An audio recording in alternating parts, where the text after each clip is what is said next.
আমাদের আমাদের কোমরে ব্যথা আছে, আমার ডান পায়ে ভর দিতে পারি না। একটি বারের জন্য আমাদের খোঁজ রাখেনি। বিভিন্ন জায়গায় পদায়নের নামে দেশি বিদেশি লোক নিয়ে আছেন। আমাদের চেয়ে বেশি ত্যাগ কে করেছে? কে বেশি ত্যাগ করেছে? 5 আগস্ট না হলে 26টি মামলা নিয়ে অন্তত 70 বছর আমাকে জেল খাটতে হতো। 26 মামলার আসামি হয়ে আমি কেরানীগঞ্জ থেকে 6 আগস্ট 2024 ছাড়া পেয়েছি। একটি বারের জন্য রাষ্ট্র খবর নিয়েছে। আপনারা কেস দেন, পদক দেন, এটা দেন, ওটা দেন। আমরা কোথায়? সাংবাদিকরা শুধু সাংবাদিকতা করবে। আজকে বলেন যে বিএনপির কোন সাংবাদিক দরকার নেই। সেদিন কেন মিছিলে দরকার ছিল? সেদিন কেন পেশাজীবীদের দরকার ছিল?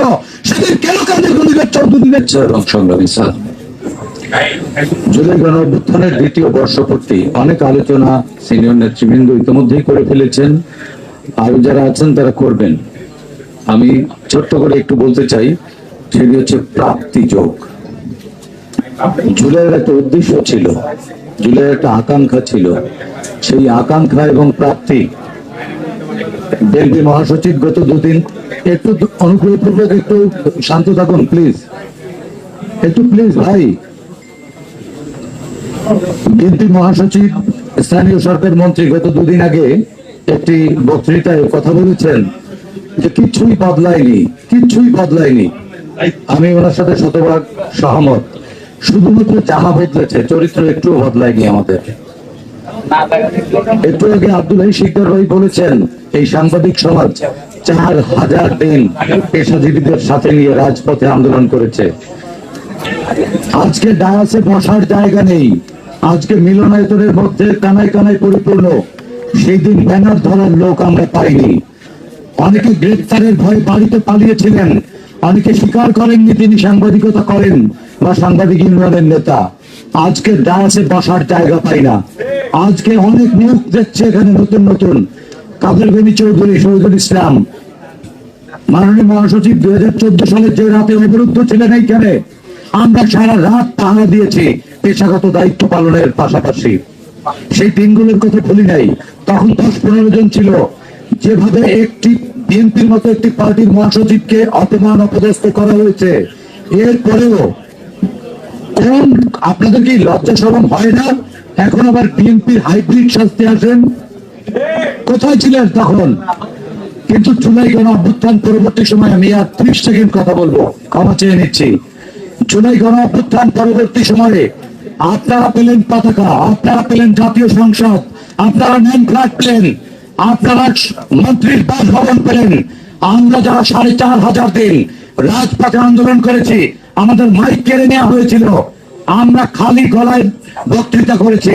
এখানে কাদের গনি চৌধুরী আছে, পকেটের পয়সা খরচ করে আমরা প্রেস ক্লাবের ক্যান্টিনে খাইয়েছি। ছাত্র দলের হাজার ছেলে মেয়েকে আমরা এখানে আশ্রয় দিয়েছি, খাইয়েছি। আজকে প্রধানের বেলায় গণপ্রজাতন্ত্রী বিদেশি সরকার বানান। সাংবাদিকরা কোথায়? কাদের গনি চৌধুরী? কেন আজ রাজপথে নাহিদরা? কেন আমরা কোথাও নেই? সরকার কি শুধু আপনাদের? আমরা রয়েছি। আজকে আমরা বেকার, আজকে নাহিদরা বেকার। কেন বেকার? এই প্রশ্নের জবাব আমাদের সরকারকে দিতে হবে। আমি কোন ফেরত মানুষ, কবজি থেকে আজও যায়নি হ্যান্ডকাপের দাগ। আমার ডান পাটা ফ্রোজেন। আমি দেখতে পুরুষ, আমার পুরুষত্ব কেড়ে নিয়েছে ওই হাসিনা, ফ্যাসিস্ট হাসিনা। রাষ্ট্র খবর নিয়েছে একটিবার ঢাকা সাংবাদিক ইউনিয়ন, ফেডারেল সাংবাদিক ইউনিয়নের নেতাদের সাথে সরকারের শীর্ষ পর্যায়ে বসেছে। আমাদেরও তো ব্যথা আছে, আমাদেরও কোমরে ব্যথা আছে। আমার ডান পায়ে ভর দিতে পারি না। একটি বারের জন্য আমাদের খোঁজ রাখেনি। বিভিন্ন জায়গায় পদায়নের নামে দেশি বিদেশি লোক নিয়ে আছেন। আমাদের চেয়ে বেশি ত্যাগ কে করেছে? কে বেশি ত্যাগ করেছে? 5 আগস্ট না হলে 26টি মামলা নিয়ে অন্তত 70 বছর আমাকে জেল খাটতে হতো। 26 মামলার আসামি হয়ে আমি কেরানীগঞ্জ থেকে 6 আগস্ট 2024 ছাড়া পেয়েছি। একটি বারের জন্য রাষ্ট্র খবর নিয়েছে।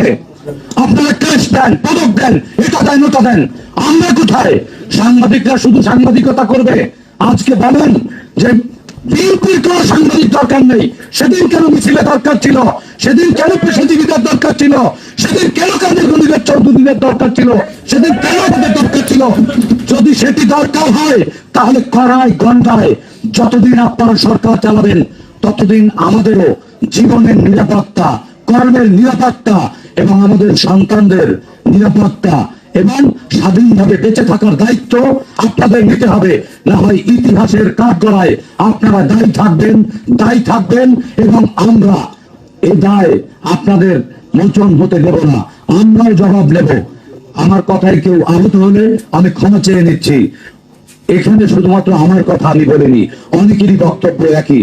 সবার পক্ষ থেকে বললাম, মাননীয় মহাসচিব ক্ষমা করবেন, সে রাতে আমিও অবরুদ্ধ ছিলাম আপনার সাথে সারা রাত।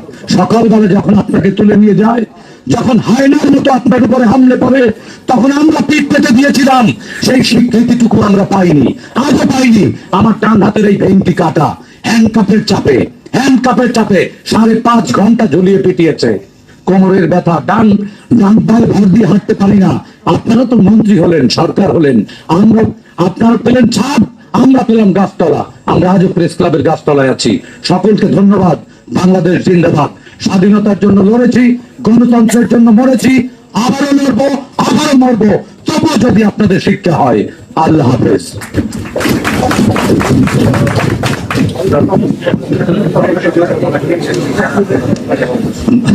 ধন্যবাদ সাইদ খানকে। এই পর্যায়ে সংক্ষিপ্ত আকারে কিছু বলার জন্য অনুরোধ করছি ঢাকা সাংবাদিক ইউনিয়নের যুগ্ম সম্পাদক জনাব দিদারুল আলম।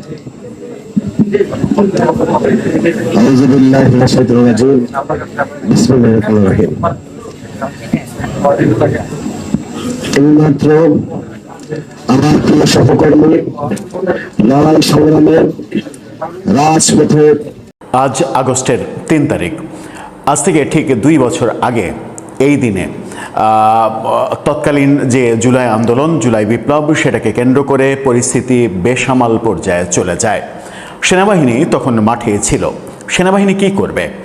তারা কি জনতার মুখোমুখি দাঁড়াবে, নাকি জনতার যে চাওয়া, সেই চাওয়াকে নীরবে সমর্থন দেবে?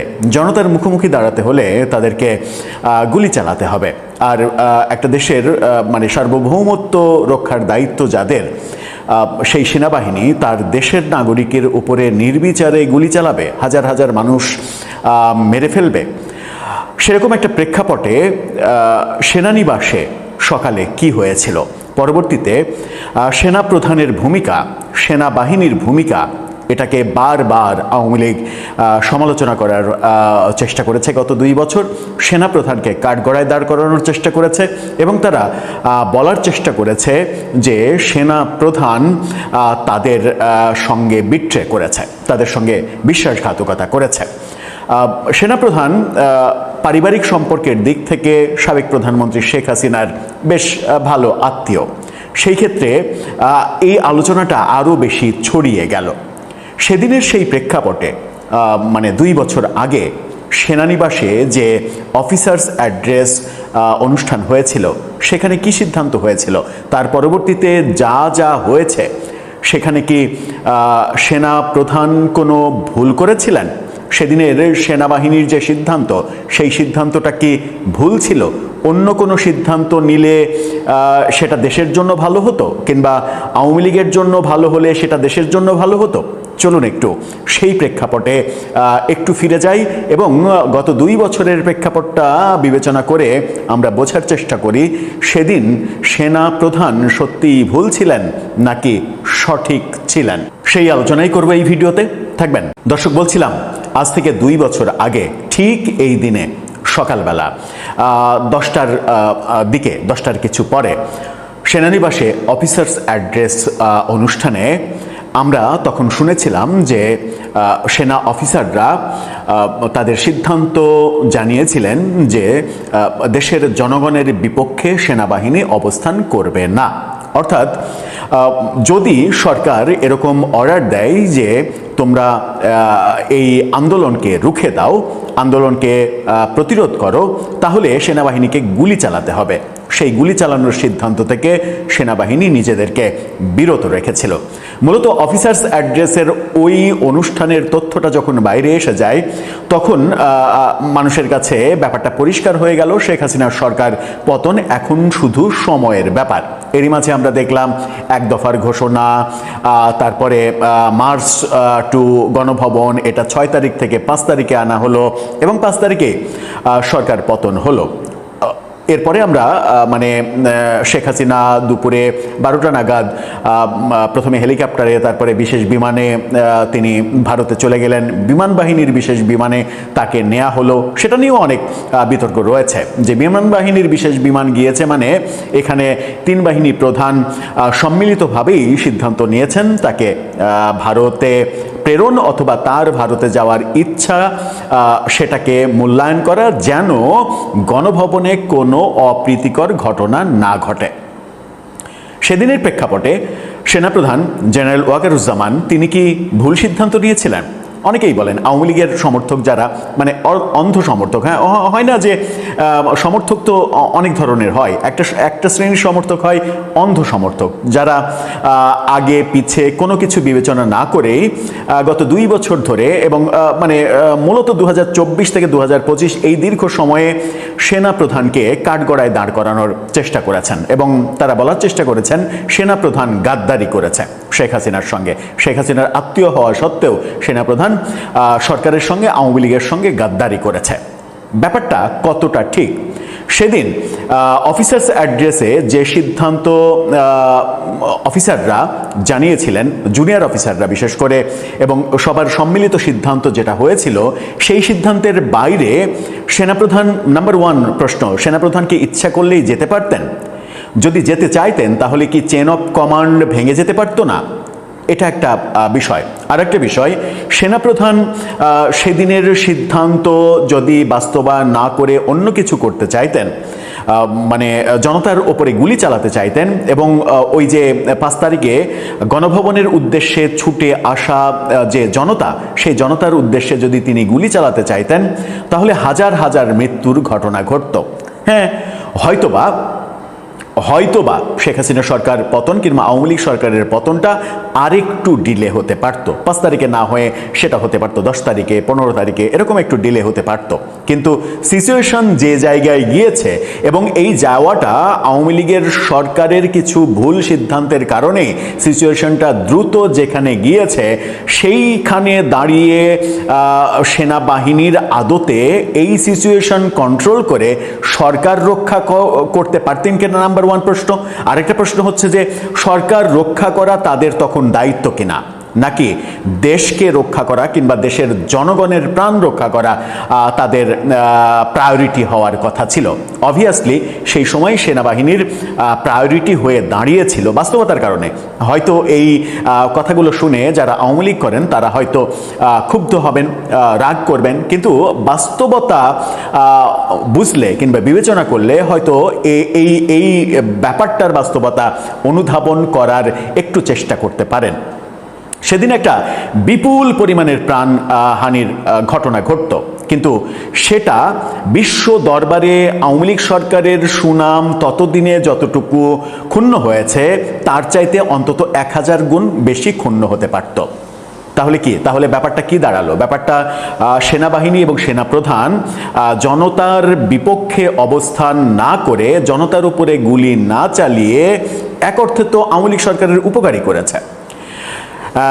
হ্যাঁ, অনেকে বলতে পারেন যে সেনাবাহিনী আগে থেকে অংশ নেয়নি। বিভিন্ন জায়গায় সেনাবাহিনীর সদস্যদের দেখা গেছে যে তারা আন্দোলন ঠেকানোর চাইতে আন্দোলনকারীদের সঙ্গে হ্যান্ডশেক করছে, কোলাকুলি করছে, তাদেরকে হ্যান্ড মাইক দিয়ে দিচ্ছে। ব্যাপারগুলো বলতে পারেন, হ্যাঁ বলতেই পারেন, তর্কের ছলে বলতেই পারেন। কিন্তু আমার 2 বছর পরেও, সেই দিনও যে উপলব্ধি ছিল, 2 বছর পরে এসে এতদিনে এই ব্যাপারটা নিয়ে একেবারেই আলোচনা করিনি। কিন্তু এখন মনে হচ্ছে যে এই আলোচনাটা দরকার। কারণটা কি? কারণটা হচ্ছে গত 2 বছর ধরে প্রত্যেকটা কয়েকটা স্টেক হোল্ডার আমরা দেখেছি সেনাপ্রধানকে টার্গেট করার চেষ্টা করেছেন, সেনাবাহিনীকে টার্গেট করার চেষ্টা করেছেন। সেনাপ্রধানকে নিয়ে বিষোদ্গার যেমন আওয়ামী লীগ করেছে, আওয়ামী লীগের অ্যাক্টিভিস্টরা করেছেন, তেমনি এনসিপি এবং জুলাই যোদ্ধাদের মধ্যে তথাকথিত যারা উগ্রবাদী, আমি কিন্তু জুলাই যোদ্ধাদের বলছি না তথাকথিত, আমি বলছি জুলাই যোদ্ধাদের মধ্যে কিছু তথাকথিত উগ্রবাদী যারা রয়েছে তারা প্রতিনিয়ত গত 2 বছর, বিশেষ করে ডক্টর ইউনূস সরকারের আমলে তারা কন্টিনিউ সেনা প্রধানকে কাঠগড়ায় দাঁড় করানোর চেষ্টা করেছে। শেখ হাসিনার দোসর, তাকে সরিয়ে দিতে হবে, তার সঙ্গে মিটিং করে এনসিপির 2 নেতা বাইরে এসে মানে রীতিমতো ফেসবুকে পোস্ট দিয়ে তুলকালাম কাণ্ড বাঁধানোর চেষ্টা করেছে। তাদের 2 জনের পরস্পর বিরোধী কথা আমরা দেখেছি। উপদেষ্টা পরিষদে বসে একজন ছাত্র উপদেষ্টা ওই বক্তব্যের পরেই ভিডিও বার্তা দিয়ে সেনা প্রধানকে কাহিল করার চেষ্টা করেছেন, বিতর্কিত করার চেষ্টা করেছেন। এই ব্যাপারগুলো আমরা দেখেছি। প্রতিনিয়ত ইউনূস সরকারের সঙ্গে এক ধরনের দাগ কুড়াল সম্পর্কের ব্যাপারটা তখন ভিজুয়ালি মানুষের কাছে স্পষ্ট হয়েছে। তার মানে সেনাপ্রধানকে টার্গেট করেছেন সবাই, সব পক্ষ, মানে সবাই মানে জনগণের কথা বলছি না, রাজনীতির যে পক্ষ এবং তখনকার সরকার সবাই মানে সেনাপ্রধানকে টার্গেট করেছেন। অথচ এই সেনাপ্রধান, আপনি দেখেন যে আওয়ামী লীগ যখন এই সেনাপ্রধানকে দোষ দিচ্ছেন কিংবা কাঠগড়ায় দাঁড় করাচ্ছেন, তিনি তখন মানে ওই তথাকথিত ওই যে আলোচনা যে শেখ হাসিনার পারিবারিক আত্মীয়, সেটা হয়েও শেখ হাসিনার সরকারের পক্ষে এক ধরনের, শব্দটা ব্যবহার করতেই চাই, যে এক ধরনের অনৈতিকভাবে পক্ষ অবলম্বন করে জনতার দিকে গুলি ছুড়েননি। তো যে জনতার দিকে গুলি ছুড়লেন না, যে জুলাই যোদ্ধাদের দিকে তিনি গুলি ছুড়লেন না, তার বাহিনী গুলি ছুড়ল না, সেই জুলাই যোদ্ধারা সেনাবাহিনীকে যেভাবে, সেনাপ্রধানকে যেভাবে পর্যদস্ত করার চেষ্টা করেছে, অপমানিত করার চেষ্টা করেছে, সুনাম ক্ষুণ্ণ করার চেষ্টা করেছে, অধ্যত্বমূলক কথাবার্তা বলার চেষ্টা করেছে, মিলিটারি এদের মাথায় ব্রেন নাই, এরা গুলি মানে বন্দুকটাও চালাতে জানে না, এদের বুদ্ধি হাঁটুর নিচে, এরা স্টেট বোঝে না, রাষ্ট্র বোঝে না, আইন বোঝে না, সংবিধান বোঝে না, এরকম বৃষ্টি কথাবার্তা তো বলেছে তারা। মানে সেনানিবাসের ইট খসিয়ে মানে নিতে চেয়েছে এই তথাকথিত ব্যারিস্টাররা, যারা এখনো বহাল তবিয়তে বাংলাদেশে রাজনীতি করছেন। এই ব্যাপারগুলো আমরা দেখেছি এবং সেনাবাহিনীকে নানাভাবে মানে বিচারের নামে নানাভাবে বিতর্কিত করার চেষ্টা করা হয়েছে। বহু কিছু আমরা দেখেছি, সেগুলো আর নতুন করে উল্লেখ করে সময় দীর্ঘায়িত করতে চায় না। তার মানে সব পক্ষের রোষানলে পড়েছেন সেই সময়, একটা পক্ষকে বাদ দিতে হবে, তা না হলে আবার ব্যাপারটা কমন হয়ে যায়। আমরা দেখেছি যে বিএনপি, একমাত্র রাজনৈতিক দল বিএনপি সচেতনভাবে এই ব্যাপারে কোনো নেগেটিভ মন্তব্যের দিকে কিংবা ওই গড্ডালিকা প্রবাহে গা ভাসাতে চায়, তারা একটু সেফ জোনে ছিল। অথচ সেনাবাহিনীর মানে দৃঢ়তাপূর্ণ ভূমিকার যে ব্যাপারগুলো আমরা পরবর্তীতে ইউনূস সরকারের আমলে দেখেছি, সেনা প্রধানের দৃঢ়তার কারণে ইউনূস সরকার আমেরিকাকে করিডোর দিতে পারেনি। এটা দিনের আলোর মতো স্পষ্ট। আমেরিকার কাছে অনেক কিছু বর্গা দেওয়ার মানে কি বলবো যে এজেন্ডা নিয়ে তিনি বসেছিলেন, যেগুলো সেনা প্রধানের দৃঢ়তার কারণে করতে পারেনি। এমনকি এই যে এখন নতুন সরকার, 12ই ফেব্রুয়ারি নির্বাচন, এই নির্বাচনটাও হতো না সেনাবাহিনীর সেনাপ্রধানের দৃঢ়তা যদি না থাকতো, সেনাপ্রধান যদি ছাড় দেওয়ার মনোভাব নিতেন, তাহলে এই নির্বাচনটাও হতো না। এই নির্বাচন হওয়ারও যদি ম্যাক্সিমাম ক্রেডিট আপনাকে দিতে হয়, সেটাও সেনাপ্রধানকে দিতে হবে। অথচ তাকে নানাভাবে কলঙ্কিত করার চেষ্টা আমরা দেখেছি। এই চেষ্টায় লাভবান হয়েছে কে? যারা নীরব থেকেছে শেষ পর্যন্ত তারাই কিন্তু লাভবান হয়েছে, মানে বিএনপি। তারাই কিন্তু এই নির্বাচনে জনগণের ভোট নিয়ে ক্ষমতায় এসেছে। তারা কিন্তু সেনাপ্রধান, সেনাবাহিনী এগুলো নিয়ে উচ্চবাচ্য করেনি। যারা উচ্চবাচ্য করেছে তাদের অবস্থান আজকে কোথায়? যখন সেনাবাহিনী তাদেরকে পাহারা দিচ্ছে না, ওই যে গোপালগঞ্জে পাহারা দিয়েছিল, এপিসিতে করে তাদেরকে উদ্ধার করেছিল, ঠিক সেই সময় উদ্ধার করেছিল যখন সেনাপ্রধান এবং সেনাবাহিনীকে তারা নোংরা ভাষায় বারবার আক্রমণ করছিল। এখন আওয়ামী লীগের সমালোচনা থেমে যেত কি এটা হলে যে সেই সময় জনতার পক্ষে অবস্থান না নিয়ে সরকারের পক্ষে অবস্থান নিয়ে গণভবন পুরো ঘিরে ধরে জনতা আসলে সেই জনতার উদ্দেশ্যে গুলি চালানোর ব্যাপারটা যদি তারা ঘটাতো, তাহলে কি আওয়ামী লীগ খুশি হতো? নাকি বরং সেনাবাহিনী কিংবা সেনাপ্রধান, যদি এই সিদ্ধান্ত তাদের হয়, আমি জানি না এই সিদ্ধান্ত তাদের কিনা, যদি এই সিদ্ধান্ত তাদের হয় তবে গুলি না চালানোর সিদ্ধান্ত তো তাদের, এই গুলি না চালিয়ে বরং আওয়ামী লীগকে অনেক বড় বিপদ থেকে বাঁচিয়েছে। আওয়ামী লীগ 5 বছর 10 বছর পরে এই সমস্ত কর্মকাণ্ড ভুলিয়ে আবার তারা ব্যাক করতে পারবে। যদিও মানে এই ডিসেম্বরের মধ্যেই শেখ হাসিনার ব্যাক করার আলোচনা চলছে, সেই আলোচনাগুলোকে এখানে প্রাসঙ্গিক মনে করছে না। তারা তাদের যে কর্মকাণ্ড, সেই কর্মকাণ্ডের বাইরে গিয়ে তারা আন্তর্জাতিক সহযোগিতায় ব্যাক করতে পারবে, এটা রাজনৈতিক বাস্তবতা। কিন্তু সেদিন যদি হাজারো প্রাণহানি হতো অন দ্য স্পট, তাহলে কি অবস্থা হতো? তাহলে কি তাদের আর জীবনে ব্যাক করা সম্ভব হতো ওই ঘটনা ঘটানোর পরে? এবং আন্তর্জাতিক মহল জীবনে কি আওয়ামী লীগকে আর সমর্থন করত? এই ইকুয়েশন কি বলে দেয় না যে এক অর্থে আওয়ামী লীগের সরকারের পক্ষে সেদিন অবস্থান না নিয়ে বরং ইনডাইরেক্টলি কিংবা অনিচ্ছাকৃত হলেও আওয়ামী লীগ সরকারেরই লাভ হয়েছে কিংবা লাভ করিয়ে দিয়েছে সেনাবাহিনী। আরেকটা প্রচার রয়েছে, সেটা হচ্ছে যেটা অপপ্রচার হিসেবেই সমাজে প্রতিষ্ঠিত, সেটা হচ্ছে যে বাইরে থেকে সেনাবাহিনীর উপরে চাপ ছিল, বাইরে থেকে সেনাপ্রধানকে চাপ দিয়ে বাধ্য করা হয়েছে সরকারের এগেনস্টে ভূমিকা রাখতে। এবং এটাও বলা হয়েছে জাতিসংঘের একাধিক পার্সন যারা শেখ হাসিনার সরকারের উপরে ক্ষিপ্ত ছিল তারাও চাপ দিয়েছে এবং শান্তিরক্ষী মিশনে আমাদের সেনাবাহিনীর যে অংশগ্রহণ, সেই অংশগ্রহণ বাতিল করে দেওয়ার হুমকি দেওয়া হয়েছে। এই আলোচনাটাও গত 2 বছর আমরা শুনেছি। যদি এই আলোচনাটা সত্যও হয়, তাহলেও কি এই আলোচনাকে কেন্দ্র করে আপনি সেনাপ্রধান কিংবা সেনাবাহিনীকে দোষ দিতে পারেন? এই মুহূর্তে জাতিসংঘে শান্তিরক্ষী মিশনে পৃথিবীর মধ্যে 1 নম্বর দেশ বাংলাদেশ। তথ্য বলছে যে পৃথিবীর মধ্যে 1 নম্বর দেশ বাংলাদেশ এবং মানে 10টি মিশনে বাংলাদেশের সদস্যরা, সেনাবাহিনী তো ম্যাক্সিমাম, সেনাবাহিনী পুলিশ সহ বিভিন্ন সদস্যরা কাজ করছেন এবং যার মধ্যে কাজ করছেন এই মুহূর্তে 5,818 জন। 5,818 জন সৈন্য জাতিসংঘের শান্তিরক্ষী মিশনে কাজ করছেন, যার মধ্যে 444 জন নারী। এই যে বিপুল সংখ্যক অংশগ্রহণ এবং সুনামের সঙ্গে জাতিসংঘ শান্তিরক্ষী মিশনে 1 নম্বর দেশ হচ্ছে বাংলাদেশ, সেই সুনাম নষ্ট যেন না হয় সেই ব্যাপারে যদি সেনাবাহিনীর কনসার্ন থেকেও থাকে, তাহলেও কি আপনি সেনাবাহিনী কিংবা সেনাপ্রধানকে দোষ দিতে পারেন? ধরে নেওয়া যাক যে সেদিন মানে অকাতরে গুলিবর্ষণ করা হলো, হাজার হাজার মানুষ মানে ওই 1 ঘন্টার কিংবা 5 মিনিটের মধ্যে মারা গেল, জাতিসংঘে বাংলাদেশের অবস্থান 0 হয়ে যেত। সেটা একটা বড় ব্যাপার। হ্যাঁ, বলতে পারেন যে সেনাপ্রধান তাদের সেনাবাহিনীর নিজেদের স্বার্থে এটা করেছে। এটা তো শুধুমাত্র তাদের নিজেদের স্বার্থ নয়, এটা তো দেশের স্বার্থ, দেশের অংশগ্রহণ। এবং এই যে আজকে বুক ফুলিয়ে বলছি যে জাতিসংঘ শান্তিরক্ষী মিশনে বাংলাদেশের অবস্থান 1 নম্বরে, সারা পৃথিবীর মধ্যে 1 নম্বরে অবস্থান। সেই জায়গাটা তো আমরা বছরের পর বছর কাজ করে অর্জন করেছি, 1 নিমিষেই সেটা নষ্ট হতে পারত। সেটাকে মাথায় রেখেও যদি সিদ্ধান্ত হয়ে থাকে এবং তাৎক্ষণিকভাবে এই সিদ্ধান্ত বাস্তবায়ন যেটা হয়েছিল সেটাও যেমন দেশের জন্য ভালো হয়েছে, তেমনি আওয়ামী লীগের জন্য দীর্ঘমেয়াদে একটা ভালো পদক্ষেপ হয়েছে। কিন্তু পরবর্তীতে 2 বছরে আওয়ামী লীগ তো সঙ্গত কারণেই সেনাপ্রধানের মানে সমালোচনা করবেই নানাভাবে। এখনও সমালোচনা চলছে, এখনও গুঞ্জন চলছে, এই আজকে সেনাপ্রধানকে সরিয়ে দেওয়া হবে, কালকে সরিয়ে দেওয়া হবে, সেনাপ্রধান শেখ হাসিনার আত্মীয়। সেদিন তো ওই 3 আগস্টের সিদ্ধান্ত কিংবা 5 আগস্টের পর্যন্ত যে অবস্থা, মানে আওয়ামী লীগের সরকার রক্ষার জন্য জনতার বিপক্ষে অবস্থান, এগুলো তো সেনাবাহিনী প্রধান করেননি।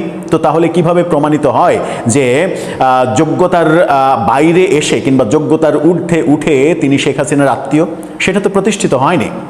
আবার সেই ঘটনার পরে পরবর্তী 1.5 বছর জুড়ে এনসিপি গং এবং জুলাই যোদ্ধার নামে কিংবা তাদের নামে যারা ন্যারেটিভ তৈরি করে গণমাধ্যমে, তারা যেভাবে সেনাপ্রধান এবং সেনাবাহিনীকে বিতর্কিত করার চেষ্টা করেছে এবং মানে একটা সার্বভৌমত্ব রক্ষার প্রধান প্রতিষ্ঠান, সেই প্রতিষ্ঠানকে বিতর্কিত করার যে চেষ্টা, সেই চেষ্টায় ক্ষতিটা কার হয়েছে? ক্ষতিটা তাদেরই হয়েছে। এবং পরবর্তীতে যে সেনাবাহিনীকে বলা হয়েছে যে এদের মাথায় ঘিলু নাই, এরা বন্দুকটাও ঠিকভাবে চালাতে পারে না, এদের হাঁটুর নিচে বুদ্ধি, সেই সেনাবাহিনীর এপিসিতে চড়ে তাদেরকে পালাতে হয়েছে জীবন রক্ষার জন্য। আখেরে লাভটা কিন্তু তাদের হয়নি। প্রফেসর ইউনূস তার কার্যকলাপে, তার সরকারের কার্যকলাপে প্রতি মুহূর্তে মনে হয়েছে যে তিনি সেনাপ্রধানকে বিন্দুমাত্র দাম দিতে চাইছেন না। তাতে করে কি ডক্টর ইউনূসের কোনো লাভ হয়েছে?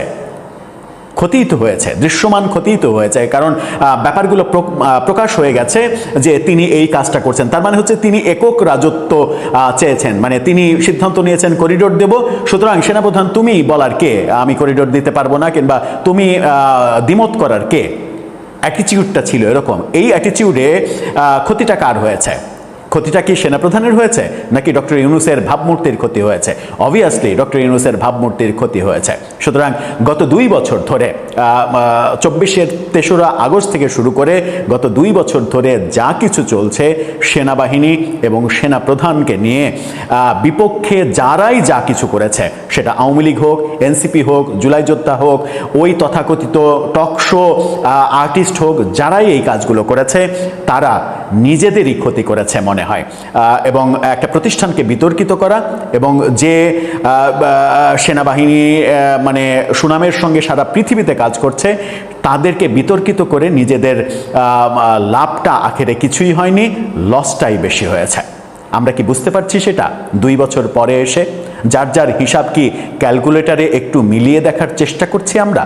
আমার মনে হয় হিসাবগুলো যদি নিজে নিজে সবাই আমরা মেলানোর চেষ্টা করি তাহলে হিসাবগুলো খুব সহজেই মিলে যাবে। এই হিসাবটা মেলাতে যত দেরি হবে আমার মনে হয় যে ভুলের পাহাড় তত জমবে। দর্শক, আপনার কাছে কি মনে হয়? আপনার মতামত জানিয়ে লিখতে পারেন আমাদের কমেন্ট বক্স।